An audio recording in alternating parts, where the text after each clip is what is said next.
கிருஷ்ணா, உனக்கு திருஷ்டி சுத்தி போடுவதற்காக வேதம் வல்ல பெரியோர்கள், வேதியர்கள், மறையாளர்கள்னு சொல்லுவோம் இல்லையா, அவர்கள் எல்லாம் வந்திருக்கிறார்கள். எங்கம்மா வந்திருக்கான்னு கேட்டான் கிருஷ்ணன். இதோ பாடுறா கண்ணா, இருக்கொடு நீர் சங்கில் கொண்டிட்டு எழில் மறையோர் வந்து நின்றார். நின்றார், இதோ நின்று கொண்டிருக்கிறார்கள். எப்படி வந்து நின்றார்? கிருஷ்ணா, உன்னை தேடி வந்து நீ எங்க இருக்கேன்னு பார்த்து திருஷ்டி கழிப்பதற்காக உன்னை தேடி வந்து நின்றார். யார் வந்தார்கள்?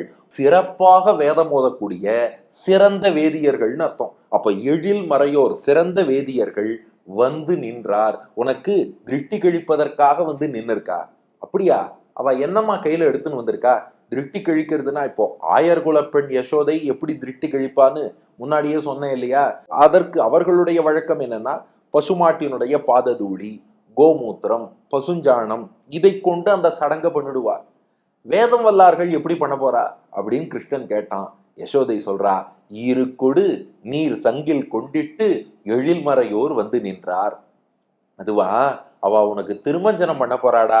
வேத மந்திரங்கள் சொல்லிக்கொண்டு சங்கிலே சுத்தமான தீர்த்தத்தை வைத்து, சங்கில் உள்ள தீர்த்தத்தால், இந்த பாஞ்சஜன்யம் சங்கு இருக்கு இல்லையா பெருமாளுக்கு, அது போன்ற வலம்புரி சங்கிலே தீர்த்தத்தை நிறைத்து அதனால பெருமாளுக்கு ஒரு திருமஞ்சனம் பண்ணி அத்தோடு மந்திரங்களும் சொல்வார்களாம். அந்த மந்திரபூர்வமா பண்ற திருமஞ்சனம் இருக்கே, அது பெருமாளுக்கு திருஷ்டி படாம காப்பாத்துமா. கிருஷ்ணா, திருஷ்டி கழிப்பதற்காக வந்திருக்காப்பா, கொஞ்சம் உள்ள வந்துடேன்னா.